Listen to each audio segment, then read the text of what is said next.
እንደምታዩን እኛ የአዲስ አበባ ዩኒቨርሲቲ ሙስሊም ተማሪዎች ነን።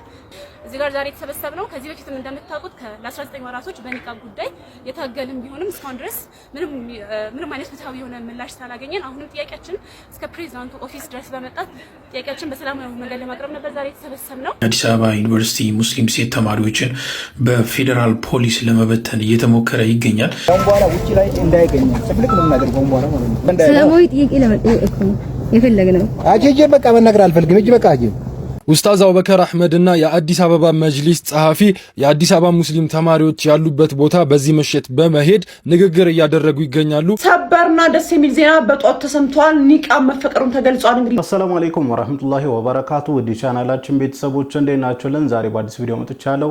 ለዛሬ ይዤላችሁ የመጣሁት ቪዲዮ በትላንትናው ዕለት በአዲስ አበባ ዩኒቨርሲቲ ሙስሊም ተማሪዎች ላይ ከፍተኛ ጭቆና እየደረሰባቸው ነበር።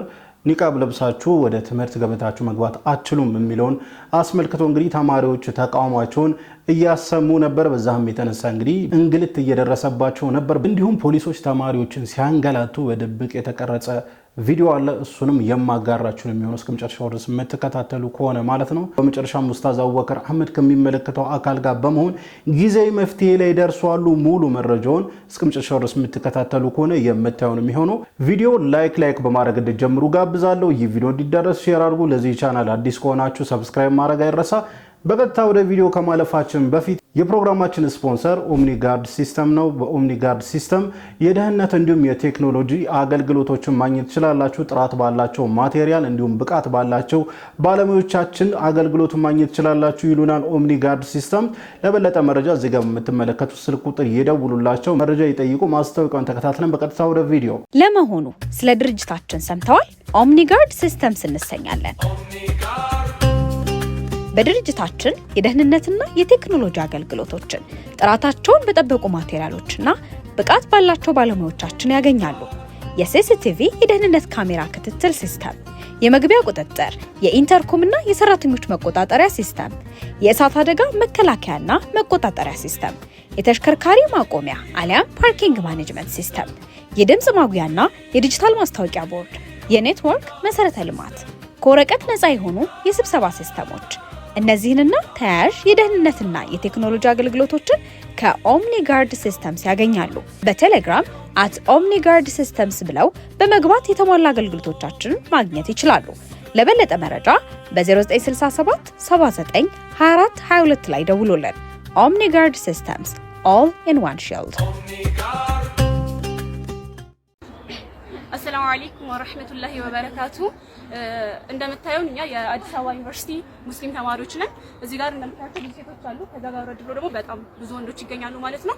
እዚህ ጋር ዛሬ የተሰበሰብነው ከዚህ በፊትም እንደምታውቁት ለ19 ወራቶች በኒቃብ ጉዳይ የታገልን ቢሆንም እስካሁን ድረስ ምንም አይነት ፍትሃዊ የሆነ ምላሽ ስላላገኘን አሁንም ጥያቄያችን እስከ ፕሬዝዳንቱ ኦፊስ ድረስ በመጣት ጥያቄያችን በሰላማዊ መንገድ ለማቅረብ ነበር ዛሬ የተሰበሰብነው። ከ7 ሰዓት ወይም ልክ ከዙሁር ሰላት ጀምረን እዚህ ጋር የተሰበሰብን ቢሆን እስካሁን ድረስ ምንም አይነት ፍትሃዊ የሆነ ምላሽ አላገኘንም። የነሱ መልስ ምንድነው? እስካሁን ድረስ ፕሬዝዳንቱ ወደ ኦፊስ አልመጡም። እነሱ ማግኘት እንደማንችል ነግረውናል። እኛም ተስፋ አልቆረጥንም። እዚህ ቁጭ ብለናል። የሚመለከታቸው አካላቶች በሙሉ እኛን ያዩ ቢሆንም እስካሁን ድረስ ግን ይህ ነው የሚባል ምላሽ አላገኘንም። እንደምታዩት ተማሪው በሙሉ እዚህ ነው። ክላሱን ቀጥቶ ፈተናውን ቀጥቶ አሁን የአራተኛ ዓመቶች ወይም ደግሞ የተመራቂዎች የፈተና ጊዜ ወይም የፈተና ወቅት ቢሆንም ፈተናቸውን ሁላ ቀጥተው እዚህ ጋር የተቀመጡ ተማሪዎች አሉ። የሚሄዱበት ሀጃ ሰርዘው እንዲሁም ደግሞ ክላሳችን ቀጥተን እዚህ ጋር የተሰበሰብንም ቢሆንም ምንም አይነት ምላሽ እያገኘን አይደለም። ስለዚህ ሁሉም የኢትዮጵያ ሕዝብ እንዲሁም የሚመለከተው አካል በሙሉ የሙስሊም ኡማ በሙሉ እንዲሁም ሰብአዊነት ወይም ደግሞ የሰዎች ጉዳይ ያሳስበኛል የሚል ሰው በሙሉ ከጎናችን እንዲሆን ድምጻችሁ ከኛ ጎን እንዲሆን መልእክት ለማስተላለፍ እንወዳለን። ሁላችሁም ከጎናችን ሁኑ። ዛሬ ይሄ ጉዳይ ካልተፈታ ከዚህ በኋላ የሚፈታበት መንገድ እንደምታዩት የጠበበ ነው ማለት ነው። ምክንያቱም ይሄ ሁሉ ተማሪ በሰላማዊ መንገድ እዚህ ጋር ከመጣ በኋላ ተማሪውን እንደዚህ ካስቀመጠ በኋላ ምንም አይነት ምላሽ አልሰጠም ማለት አሁንም ይሄ ጉዳይ የሚፈታበት ፕሮባቢሊቲ እየቀነሰ ነው እየሄደ ያለው። ስለዚህ ሁላችሁም ድምጽ እንድትሆኑ እንፈልጋለን። እኛ ሁሌም ጥያቄ ያለን ፍትሃዊ መልስ እስኪመጣ ጥያቄ ያለን የእህቶቻችን መብት እስኪከበር ጥያቄ ያለን ዲናችን የበላይ እስኪሆን ድረስ ሁላችሁም ኮፒ ሼር ላይክ እያደረጋችሁ አብራችሁ ሁኑ፣ ሁላችሁም ድምጽ ሁኑ። ፍትህ ለአዲስ አበባ ዩኒቨርሲቲ ሙስሊም ሴት ተማሪዎች፣ ፍትህ ጉንችሬ ላይ ለሚገኙ ተነቂብ እህቶቻችን፣ ፍትህ ለአክሱም ሙስሊም ሴት ተማሪዎች፣ ፍትህ ኢትዮጵያ ውስጥ ለሚማሩ ሙስሊም ተማሪዎች በሙሉ ሁላችሁም ከጎናችን ሁኑ። ድምጻችሁ ከኛ ጋር እንደሆነ ድጋፋችሁ ከኛ ጋር እንደሆነ አሳዩን ማለት ነው። እኛም በርትተን እንቀጥላለን። ኢንሻአላህ አዳዲስ ነገሮች ሲኖሩ እናሳውቃችኋለን ማለት ነው። ወሰላሙ አለይኩም ወራህመቱላሂ ወበረካቱ። አስቸኳይ ነው። በተቻላችሁ አቅም ቪዲዮን ሼር እያደረጋችሁ ድምጽ ልንሆናቸው ይገባል። የአዲስ አበባ ዩኒቨርሲቲ ሙስሊም ሴት ተማሪዎችን በፌዴራል ፖሊስ ለመበተን እየተሞከረ ይገኛል። የአዲስ አበባ ሙስሊም ሴት ተማሪዎች የአዲስ አበባ ዩኒቨርሲቲ ሙስሊም ሴት ተማሪዎች ለ19 ወራት የመብት ጥያቄ ሲያቀርቡ ነበረ። አግባብ ያለውን ጥያቄ በህጋዊ መንገድ ሲያቀርቡ ነበረ። ምንም አይነት ምላሽ አላገኙም። ዛሬም ፈተና አምልጧቸዋል። ከቀኑ 7 ሰዓት ጀምሮ እስካሁኗ ምሽት እስካሁኗ እኔ ቪዲዮን ይህንስ በምሰራበት ሰዓት ድረስ እዛው የፕሬዝዳንቱ ጽህፈት ቤት ፊት ለፊት ቁጭ ብለው ጥያቄያቸውን እየጠየቁ ነው። ኒቃባችሁን ካላወለቃችሁ ራቁታችሁን ካላየናችሁ ትምህርታችሁን አትማሩም ተብለው ይኸው 19 ወራት ሲንገላቱ ነበረ። አሁንም ድረስ እዛው ነው የሚገኙት። እነሱን በፌዴራል ፖሊስ ለመበተን ከመሞከር ህገ መንግስታዊ መብታቸውን መመለሱ የሚቀል ነው የሚሆነው። ሙስሊም ሴት ተማሪዎች አላህ ይርዳችሁ፣ አላህ ያግዛችሁ፣ አላህ ይጠብቃችሁ። በጣም የሚያስገርም ጊዜ ላይ ነው የደረስነው። ያው ጊዜውን አንሰድብም። ጊዜው በፊትም በነቢያችን አለይሂ ሰላቱ ሰላም ጊዜ የነበረ ጊዜ ነው አሁንም ያለው። ቀኑ አልጨመረ ወይ አልተለጠጠ ወይ ሌሎ አልሰፋ ምናምን ያው አንድ አይነት የቀን እንትን ያለው እኛው ነን። ያው የሰው ልጅ አስተሳሰቡ ሰው ልጅ በተለይ ሙስሊሙ ዲኑ አላህ የሚያዘውን ነገር እየተወ ሲመጣ እኛው ራሳችን ነን ዲናችን ላይ ያለን ነገር እያስደፈርን የኛን ዲን በማይወድ አካል ዲናችን ላይ ያሉ ስርዓቶችን እየተሻረብን መብታችን እየተነፈግን የምንሄድበት ሁኔታ የሚፈጠረው ማለት ነው። እንደምትመለከቱት ነው። እንደ ሰሞኑ እንደምታዩት ዛሬም ሴት እህቶቻችን ኒቃብ ወይም ሂጃባቸውን ለብሰው መማር አይችሉም። በጣም የሚያስገርም እኮ ነው። እንዲህ ሲወራ ራሱ በጣም የሚያስገርም ነገር ነው። በጣም ነው የምላችሁ። በፊት የሀገር መሪ ነው አንድ ሴት ክብሯን በሆነ ነገር ስትነካ ሰራዊት ያንቀሳቀስልሃል የእሷን ክብር ለማስመለስ። አሁን በእኛ ታይም ሪጃል ጠፍቶ ነው ረጁል ጠፍቶ ነው ወይስ እኛ ዲናችን ማስጠበቅ የዲናችንን መብት ማስጠበቅ አቅቶን ይሁን? ያው እንደ ዲን እኛም ያጎደልነው ነገር አለ። ምን ይላል አላህ Subhanahu Wa Ta'ala ወማ አሳበኩም ሚን ሙሲበቲን ፈቢማ ከሰበት አይዲኩም ይላል። ብዙ ጊዜ እንደ እንትን ብቻ ሳይሆን ሐታ እንደ እኛ ማንወደው ነገር እንደ ዲን ራሱ ማንወደው ነገር ሲመጣ እኛ በምንሰራው ጥፋት ነው። ዲናችን ላይ የሆነ ነገር የሚፈጠርብን እኛው ራሳችን ዲናችን ላይ የሆነ ነገር ስናጎድን ነው። ኢንተንሱሩላህ የንሱርኩም ነው። አላህ Subhanahu Wa Ta'ala በሆነ ነገር ኑስራ ስታረግ ነው። አላህ Subhanahu Wa Ta'ala ያው የምንረዳው ጌታ አይደለም፣ ግን አላህ አዘዘን በስነ ስርዓት የምንፈጽም ሲሆን ነው አላህ Subhanahu Wa Ta'ala ለኛ ዲናችንን በስነ ስርዓት በምንወደው መልኩ እንድናራምድ የሚያግዘን። እኛም ጋር ያለ ክፍተት አለ፣ ግን እንደ ሙስሊም ኡማ ግን እንደዚህ የሚያሳፍር ደረጃ ጊዜ ደርሰን አናውቅም። ሐቂቃ እኔ አፉ በሉኝ እኔ የምናገረውም ስላጣው ነው ላይ እንደዚህ ማወራውን ሁሉ አሁን እኔ በስነ ስርዓት አላውቅም። ሐቂቃ የምሬ ነው የምላችሁ። አንድ ሰው መብቴን አክብሩልኝ፣ መብቴን ይሄን ነገር አድርጉልኝ እኮ አይደለም፣ ይሄን ነገር ፍቀዱልኝ አይደለም፣ መብቴን አክብሩልኝ እያለ ያለበት ሁኔታ ስታስብ፣ በተለይ ሙስሊሙ እንደዛ እያለ ስታስብ በጣም የሚያናድ ነገር ነው። ወላሂ እኔ ከዚህ እንደዛ አይነት ጊዜ ላይ መኖሬ በጣም ነው የሚደብረኝ ሐቂቃ ወላሂ። አንዳንድ አላህ ይማራቸው ያለፉ አባቶቻችን ያለፉ ዑለሞቻችን ይህን ጊዜ ሳያዩ እንኳን መሄዱ ያስብላል። የምሬ ነው። ሙስሊሙ ምን አይነት ሐል ላይ እንደደረሰ በነ ዑመር ኢብኑ ኸጣብ ጊዜ እኮ ምን አይነት ጊዜ እንኳን ዑመር ኢብኑ ኸጣብ ረዲየላሁ ዐንሁ እንኳን በእነሱ ጊዜ ይቅርና ቅርብ ጊዜ ቀደምት ሰለፎች ምናምን ታቢዒኖች ራሱ ምን አይነት እንትን እንደነበር እናውቃለን።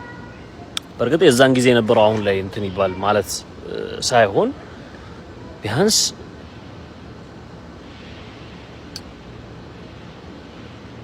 አላህ አስተካክለው። ወላሂ እኛ ከአላህ ነው ፍትህ የምንጠብቀው። አላህ ነገሮቻችንን አላህ አስተካክልን። ወቲልከል አያሙ ኑዳዊሉሃ ኢንሻአላህ።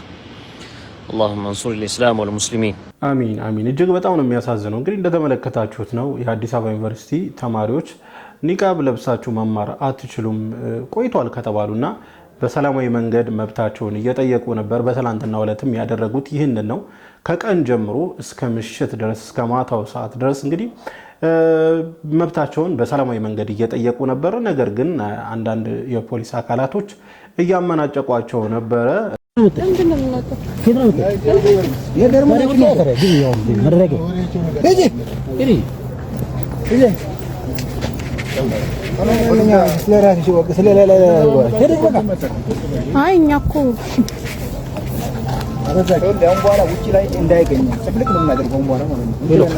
እዚህ ውጭ አንድ ሰው እናገኘና ታያላችሁ። ታገስናችሁ እስካሁን ድረስ እሺ።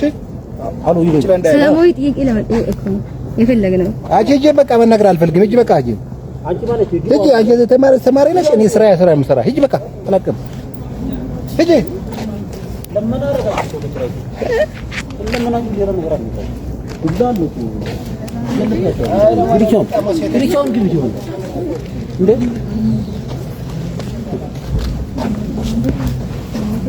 እንግዲህ ይሄ ቪዲዮ ተማሪዎችን በትላንትናው ዕለት ሲያመናጭቋቸው ፖሊሶች በቃ አረፉ ከዚህ አካባቢ ልቀቁና ሂዱ ሲሏቸው የነበረበት ቪዲዮ ነውና እዚህ ቪዲዮ ላይ በእርግጥ እኔ ፖሊሶችን መውቀስ አልፈልግም። ምክንያቱም የታዘዙትን ነው የሚሰሩትና እኔ መውቀስ የምፈልገው ከላይ እነሱን ያዘዘውን አካል ነው። ምክንያቱም እነዚህ ተማሪዎች መብቴን አክብሩልኝ ብለው ነው የወጡት። እንዲህ ሊመነጭቁ በፍጹም አይገባም። ሲሆን መደረግ ያለበት ለነሱ አስፈላጊውን መፍትሄ መስጠት ነው። በጣም በሚያሳዝን ሁኔታ ግን እያመናጨቋቸው ነበርና ይህ በፍጹም ተቀባይነት የሌለው ተገቢነት የሌለው ተግባር ነው ብዬ አስባለሁኝ። ወደ ቀጣይ ቪዲዮ ልሰዳችሁ። ኡስታዝ አቡበከር አህመድና የአዲስ አበባ መጅሊስ ጸሐፊ የአዲስ አበባ ሙስሊም ተማሪዎች ያሉበት ቦታ በዚህ ምሽት በመሄድ ንግግር እያደረጉ ይገኛሉ። ሁኔታውም ያለው ከተማሪዎቹና ከፕሬዝዳንቶቹ ጋር ንግግር እያደረጉ ይገኛል። አዲስ አበባ ሙስሊም ተማሪዎች ንግግርም ቀጠሮም አንቀበልም፣ ዛሬ ምሽት መፍትሄ ሳናገኝ ወዴትም አንሄድም ብለዋል። አዲስ መረጃ ካለ ማጋራችሁ ይሆናል። ይህን ቪዲዮ ሼር ሪፖስት እያደረጋችሁ ሁሉም ሙስሊም ጋር መረጃው እንዲደርስ አድርጉ። ሰበርና ደስ የሚል ዜና በጧት ተሰምቷል። ኒቃብ መፈቀሩን ተገልጿል። እንግዲህ እንደሚታወቀው የአዲስ አበባ ዩኒቨርሲቲ ሙስሊም ሴት ተማሪዎች 9 ወራት በላይ ሲታገሉት የነበረው የኒቃብ ጉዳይ ለጊዜያዊነትም ቢሆን በትላንትናው ዕለት መፍትሄ ማግኘቱም እንግዲህ አሁን ላይ የወጡ መረጃዎችም እያሳዩ ይገኛሉ።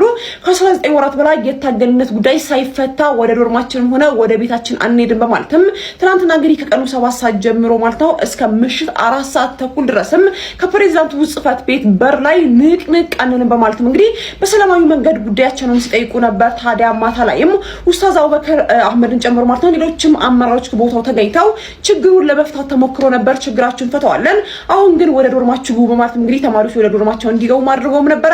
ታዲያ ከዛ በኋላ በተደረገው ውይይት ማለት ነው ለጊዜያዊነት እንግዲህ የኒቃብ ክልከላው መነሳቱና ኒቃብ መፈቀዱና እንዲሁም ደግሞ ሌሎችም ጥቅማጥቅሞች ተማሪዎች እንዲያገኙ መፈቀዱም እንግዲህ አሁን ላይ የወጡ መረጃዎችም አሳይተዋል። ይህ እንግዲህ እጅግ ደስ የሚል ነገር ነው። ነገሩ በቋሚነት እንደሚፈታ እንግዲህ ተስፋ አደርጋለሁ። አዲስን ካለ አጋራችኋለሁ። መልካም ቀን። እንግዲህ ቪዲዮዎቹን እንደተመለከታችሁት ነው። በመጨረሻም በጊዜያዊነት ተፈቅዷል እና ኡስታዝ አቡበከር አህመድ ከሚመለከተው አካል ጋር በመሆን እንግዲህ እዛው ተማሪዎች የሚገኙበት ስፍራ አካባቢ ሄደው ነበረ። እንዲሁም ከተማሪዎች ጋር ንግግር አድርገው ነበረ። በመጨረሻም ግን በጊዜያዊነት ቢሆንም ዘላቂ ሳይሆን በጊዜያዊነት ሊቃብ ለብሰው መማር እንደሚችሉ በትናንትናው ዕለት ተነግሯልና ይሄ ነገር ጊዜያዊ ሳይሆን ዘላቂ መፍትሄ ያስፈልጋል ብዬ አስባለሁኝ። ምክንያቱም አሁን በጊዜያዊነት ይባልና ከዛ በኋላ ደግሞ ከአንድ ሳምንት በኋላ ምናምን ነገር ተከለከለ ይባላል። ድጋሚ ሌላ ሰጣ ገባ ውስጥ ይገባል ማለት ነውና የሚመለከተው አካል ይህንን ነገር በጥንቃቄ ቢያዩ ጥሩ ነው ብዬ አስባለሁኝ። አንዲት ሴት መሸፋፈኗ በፍጹም ሰውን ሊጎዳ አይችልም፣ እንደውም ይጠቅማል እንጂ ማህበረሰብን ይጠቅማል። ሴት ልጅ አደብ ስትይ፣ ሴት ልጅ ስነ ስርዓት ሲኖራት ማህበረሰቡ እንደዚሁ ይስተካከላል። ሴት ልጅ ተበላሸች ማለት ማህበረሰቡ ይበላሻል። ሴት ልጅ ተስተካከለች ማለት ማህበረሰቡ ይስተካከላልና እንደውም ሊበረታታ የሚገባ ተግባር ነውና ዘላቂ መፍትሄ ሊሰጡ ይገባል ብዬ አስባለሁ። በዚህ አጋጣሚ ግን የአዲስ አበባ ዩኒቨርሲቲ ሙስሊም ተማሪዎች በጣም ማድነቅ ፈልጋለሁ። ለመብታቸው በዚህ ያህል ልክ እየታገሉ ነው። እጅግ በጣም ሊደነቁ ይገባል። ታዲያ እኛም ልናግዛቸው ይገባል፣ ድምጽ ልንሆናቸው ይገባል። ባለን ፕላትፎርም በሙሉ ሁላችንም እነሱ ድምጽ ልንሆን ይገባል ብዬ አስባለሁ። ይህ የውዴታ ግዴታችንም ስለሆነ ማለት ነው። እንዲሁም ደግሞ ኡስታዝ አቡበከር አህመድን በዚህ አጋጣሚ ማመስገን ፈልጋለሁ።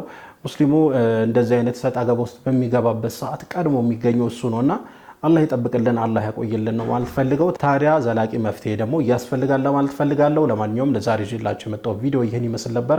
ቪዲዮን ከወዳችሁ እንደተለመደው ሁላችሁም ላይክ አድርጉ። ይህ ቪዲዮ እንዲዳረስ ደግሞ ሼር አድርጉ። ለዚህ ቻናል አዲስ ከሆናችሁ ሰብስክራይብ ማድረግ አይረሳ። የደወል ምልክቷን ይጫኑ።